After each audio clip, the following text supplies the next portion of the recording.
जय हिंद जय भारत। पूर्व सैनिकों के लिए एक और वैकेंसीज का नोटिफिकेशन जारी किया गया और यहाँ पर जो वैकेंसीज आपको मिलेगी एनसीसी में पूर्व सैनिकों की तैनाती के संबंध में है। यानी कि एनसीसी के अंदर जो भी परमानेंट स्टाफ होता है, यारी ड्यूटी होती है,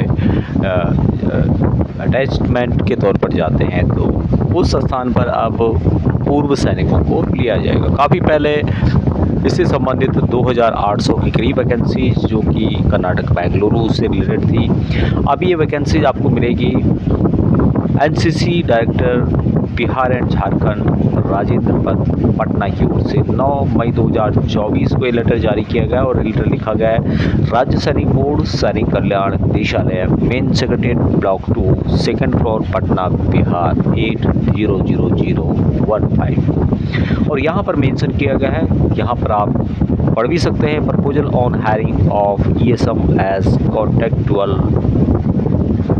स्टाफ पीआई स्टाफ। तो यहाँ पर बताया गया है कि it is intimated that director general National Cadet Corps and submitted a proposal to MOD for expansion of NCC pan India. ये प्रपोजल जो है director general National Cadet Corps के द्वारा प्रपोजल रखा गया था मिनिस्ट्री ऑफ डिफेंस के सामने। जो प्रपोजल का मतलब है एक्सेसमैन की तैनाती के संबंध में एनसीसी के अंतर्गत। The proposal of NCC expansion plan was discussed in standing finance committee और 8 मार्च 2024 को इसके ऊपर जो फाइनेंस कमेटी है, स्टैंडिंग कमेटी के द्वारा डिस्कस किया गया था और under chairmanship of defense secretary and attended by DGNCC FATS representatives of Department of Expenditure and NITI Aayog के द्वारा as a result of which the honorable रक्षा मंत्री has given approval। यानी कि रक्षा मंत्री ने यहाँ पे अप्रूवल दे दिया है the NCC expansion plan with creation of additional 3 lakh vacancies of NCC. यानी 3 लाख वैकेंसीज पूर्व सैनिकों को मिलने वाली है एनसीसी के अंतर्गत। जो स्टाफ होता है परमानेंट, उसको रिमूव करके यहाँ पर कॉन्ट्रैक्चुअल स्टाफ रखा जाएगा। आगे यहाँ पे बताया गया है कि in order to implement the expansion plan in the state Bihar and Jharkhand की ये बात कर रहे हैं यहाँ पर। There is requirement of employing 153 SM to fill up the post on contractor basis. The vacancies post in respect of Bihar and Jharkhand state is as under. यानी कि 153 पूर्व सैनिकों की आवश्यकता है कॉन्ट्रैक्ट बेस पे बिहार एंड झारखंड स्टेट के लिए। अब यहाँ पर ग्रुप हेडक्वार्टर का नाम दिया गया है, नेम ऑफ यूनिट है, ये सब जीसीओस की कितनी रिक्वायरमेंट है, ये सब एनसीओस की कितनी रिक्वायरमेंट है, लोकेशन क्या है। तो सबसे पहले बात करें यहाँ पर पटना में, तो पटना में यहाँ पर अलग अलग रिक्वायरमेंट है। मुजफ्फरनगर, भागलपुर और गया के अंतर्गत टोटल बात करूँ यहाँ पर तो जीसीओस की यहाँ पर रिक्वायरमेंट है 28 और एनसीओ की रिक्वायरमेंट है 67। और लोकेशन आप यहाँ पर देख सकते हैं, अलग अलग लोकेशन दिया हुआ है। पटना है, मुजफ्फरपुर है, छपरा, मोतिहारी, भागलपुर में भी काफ़ी जगह है, पटना में काफ़ी जगह है, गया है। उसके अलावा यहाँ पर सासाराम है और बिहार शरीफ है। अब बात करें यहाँ पर झारखंड की, तो झारखंड में भी आपको कुछ लोकेशंस दे गए हैं यहाँ पे रांची और हजारीबाग में। तो टोटल यहाँ पर जीसीओस की 43 रिक्वायरमेंट है और एनसीओ की रिक्वायरमेंट यहाँ पे है 110। टोटल 153 रिक्वायरमेंट है। और यहाँ पर बताया गया है रांची के अंतर्गत 2 जगह है, उसके अलावा तालटोंगंज है और धनबाद है और हजारीबाग है। तो ये वैकेंसीज निकाली गई यहाँ पर आप देख सकते हैं, कुछ टर्म ऑफ कंडीशंस दी हुई है। The term and conditions eligibility criteria for hiring ESM are attached as apex। तो अटैच किया गया है यहाँ पर क्या क्या टर्म एंड कंडीशंस है, सैलरी कितनी है, पूरी जानकारी इसमें दी गई है। Details of ESM meeting eligibility criteria में please be forward as per format given below. यहाँ पे एक फॉर्मेट दिया गया है, सीरियल नंबर है, रेजिमेंट, सेंटर का नाम दिया गया है, किस रेजिमेंट में आपने नौकरी की थी, यूनिट है, रैंक दिया गया है, डिस्ट्रिक्ट और मोबाइल नंबर यहाँ पे दिया गया है। तो यहाँ पर ये बात कही गई है एनसीसी के द्वारा, जो बिहार और झारखंड का एरिया है उनके द्वारा सैनिक कल्याण बिहार को लेटर लिखा गया है कि आप वहाँ से पूर्व सैनिकों के नाम भेजें।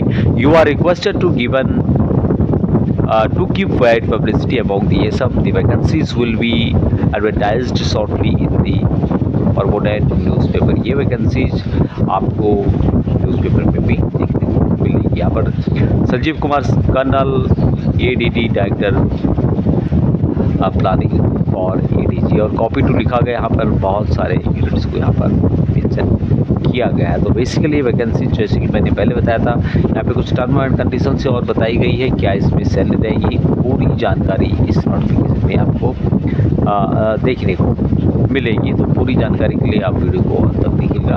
और यहाँ पर मैं बता दूँ, ये लेटर लिखा गया NCC director Bihar and Jharkhand Rajendra पद के द्वारा, और ये लेटर लिखा गया है सैनिक कल्याण या सैनिक राज्य सैनिक बोर्ड सैनिक कल्याण निदेशालय, जो कि पटना बिहार में है। यानी कि सैनिक कल्याण में ही आपको जाना होगा, वहाँ से ही आपको अप्लाई करना होगा, क्योंकि नाम मांगे गए हैं सैनिक कल्याण निदेशालय से।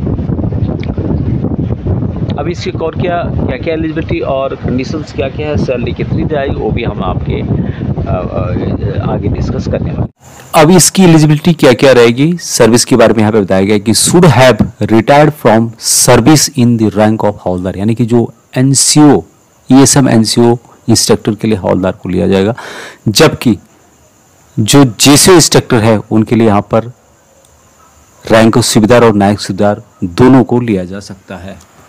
दूसरा जो पॉइंट इनके बारे में बताया गया कि ESM from all arms and service of army are eligible subject to meeting requested criteria. तो जो भी यहाँ पर ले जाएंगे उनके लिए जो क्राइटेरिया है उसके अनुसार उनको एलिजिबल जो है यहाँ पर रिक्वायरमेंट होगी। और यदि एलिजिबल JCO नहीं मिलते हैं तो यहाँ पर सुटेबल NCO को लिया जाएगा, यानी कि JCO की रिक्वायरमेंट यदि पूरी नहीं होती है तो उनकी जगह पर NCO लिया जाएगा। तीसरा जो पॉइंट है ये भी इंपॉर्टेंट है कि personnel who have served in cat A, cat B training establishment and regiment centres as a instructor, या फिर IQ ग्रेडिंग जिसने भी किया हुआ है, प्रोफेशनल कोर्स जिन्होंने किया है, उनको यहाँ पर प्रेफरेंस दिया जाएगा। अभी नेक्स्ट पॉइंट है कि education preferably bye qualified in one of the under mentioned army course from category A और कैटेगरी B ट्रेनिंग इंस्टीट्यूट्स। तो यहाँ पे कुछ कोर्स बताए गए हैं, यदि आप उनमें से आपने कोई किया हुआ है तो आपको यहाँ पर प्रिफेयर किया जाएगा। अभी जो कोर्स है उनमें कौन कौन से qualification section commander course and equivalent कोई किया हुआ है, घातक course, drill course, weapon training course, उसके अलावा motor course, MMG and EGL course, anti tank course, all arms signal course, LDCT, LGG, SC/UI course, troops commander course and equivalent, ATGM course, sniper course, ATB course, D&M course and QM course.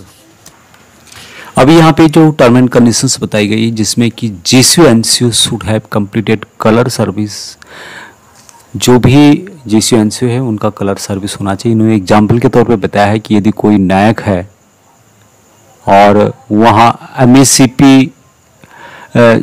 हवलदार के तौर पर retire हुआ है तो उसको यहाँ पर हवलदार नहीं माना जाएगा। सिमिलरली कोई हवलदार है और MACP नायक सूबेदार की पेंशन ले रहा है तो उसको यहाँ पर हवलदार ही माना जाएगा। दूसरा जो पॉइंट है यहाँ पे गैप इन सर्विस, तो गैप बताया गया कि 2 साल से ज़्यादा रिटायरमेंट आने से और NCC में भर्ती होने तक 2 साल से ज़्यादा गैप नहीं होना चाहिए। अभी initial terms of engagement and extension of service के बारे में बताया गया है कि यहाँ पर जो कॉन्ट्रैक्ट होगा 2 साल का होगा, उसके बाद 11 महीने के लिए बढ़ाया जा सकता है।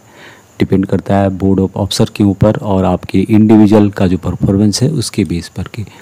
बाकी यहाँ पर जो JCOs के लिए एज रखी गई है मैक्सिमम 56 ईयर रखी गई है, जबकि NCOs के लिए जो एज रखी गई है 54 रखी गई है। नेक्स्ट पॉइंट है कि provision period on joining NCC, ये same shall be on provision period पे होगा 3 मंथ के लिए, और यहाँ पर आपका जो परफॉर्मेंस है डिसिप्लिन है उसके आधार पर यहाँ पर आपको आगे का जो सुटेबल माना जाएगा या अनसुटेबल माना जाएगा, डिपेंड करेगा आपका जो परफॉर्मेंस है, आपका जो डिसिप्लिन है।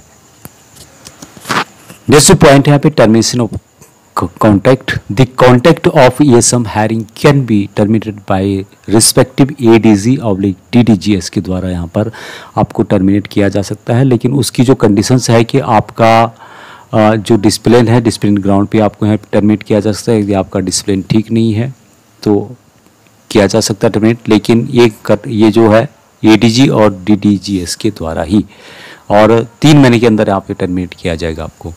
डिसिप्लिन के बारे में यहाँ पे बताया गया है कि for hiring in NCC and individual should meet the following discipline QRs, और सबसे पहला है कि should not have more than 1 red ink entry during the former service, यानी पूरी सर्विस में आपका एक रेड एंट्री से ज़्यादा नहीं होना चाहिए। No red ink entry in the last 5 year of former service, जो पिछला सर्विस है आपका उसमें लास्ट 5 ईयर के अंदर कोई भी रेड एंट्री नहीं होनी चाहिए। उसके अलावा जो personal previously awarded punishment for offence act के बारे में यहाँ पे बताया। एक है यहाँ पे मोरल टर्पिट्यूड एंड फाइनेंशियल इरेगुलेटरीज, इसके से संबंधित आपके पास कोई पनिशमेंट नहीं होना चाहिए। नेक्स्ट है कि at the time of discharge from service character जो है एग्जाम्पलरी आपका होना चाहिए। नेक्स्ट जो यहाँ पे पॉइंट है, in addition to have to above personnel discharge from service for the following reason are not eligible for hiring in NCC in this subject, यानी कि आपका जो डिस्चार्ज है वहाँ इन बिंदुओं के कारण नहीं होना चाहिए जो यहाँ पे मेंशन किए गए हैं।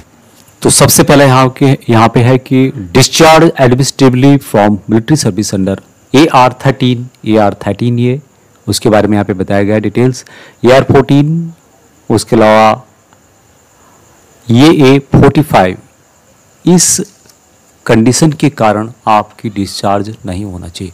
नेक्स्ट है कि service no longer required except where discharge under surplus to be establishment, कहीं पे आप सरप्लस मान करके आपको डिस्चार्ज भेज दिया होगा तो वो भी यहाँ पे एक्सेप्ट नहीं होगा।